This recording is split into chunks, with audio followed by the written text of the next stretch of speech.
Tonight, the deadly monster storm gripping the country is a massive, deadly winter storm is moving across at least throughout the United States. More than 230 heavy snow and ice have hit North America. A massive winter storm.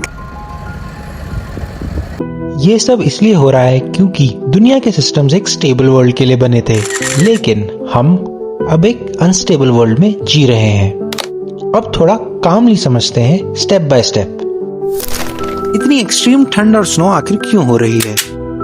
ये कोई normal winter नहीं है और Arctic region बाकी दुनिया से ज्यादा fast warm हो जाता है, जिस कारण से जेट स्ट्रीम वीक हो जाता है। और जब जेट स्ट्रीम वीक होता है तब आर्कटिक की ठंडी हवा साउथ की तरफ गिर जाती है।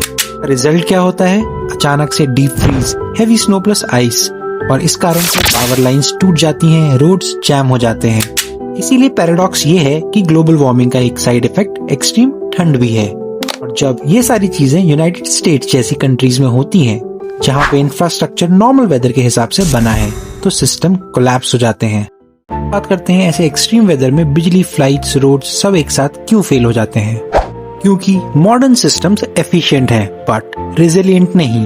पावर ग्रिड अज्यूम करते हैं इतनी ठंड नहीं पड़ेगी, एयरपोर्ट्स अज्यूम करते हैं इतनी आइस नहीं होगी, सप्लाई चेन्स अज्यूम करते हैं सब ऑन टाइम चलेगा। अब पेड़ गिरता है, बिजली जाती है, रोड आइस से भर जाती है या फिर फ्लाइट्स कैंसिल हो जाती हैं, तो एक चीज के फेल हो जाने पे डोमिनो इफेक्ट स्टार्ट हो जाता है।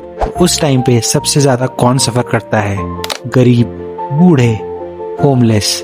तो पूछते हैं कि इमिग्रेशन और पुलिस टेंशन क्या इस विंटर के कारण बढ़ रही है? इसका रीजन वेदर नहीं बल्कि पॉलिटिक्स यूएस में हाईली पोलराइज्ड हो चुकी है। माइग्रेशन को यूएस में ह्यूमन इशू नहीं बल्कि सिक्योरिटी थ्रेट बना दिया गया है। एजेंसीज पे प्रेशर होता है स्ट्रिक्ट दिखने का। जब ट्रस्ट कम होता है तब स्मॉल इंसिडेंट भी बड़ा प्रोटेस्ट बन जाता है। एनफोर्समेंट और सिटीजन के बीच में क्लैश हो जाता है। इसीलिए इमिग्रेशन से रिलेटेड न्यूज इतनी सेंसिटिव और वायलेंट हो रही हैं। क्वेश्चन अब ये है कि यूएस में स्पेस मिशंस चल रहे हैं पर लोग फ्रीज क्यों हो रहे हैं? ये सबसे वियर्ड पार्ट लगता है पर लॉजिक सिंपल है।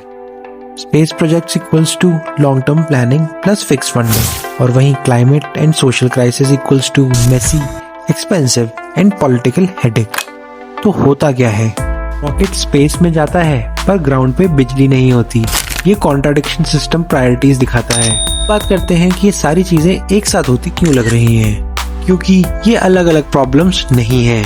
ये है climate instability, weak infrastructure, political polarisation and inequality सब एक साथ ही हिट कर रहे हैं। सिंपल शब्दों में पहले दुनिया प्रेडिक्टेबल थी, अब दुनिया वॉलेटाइल हो गई है और हम अभी भी पुराने रूल से काम चला रहे हैं। ये टेम्परेरी फेज नहीं है, ये ट्रांजिशन फेज है।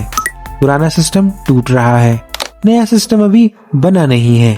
इसलिए लगता है सब कुछ एक साथ क्यों हो रहा है।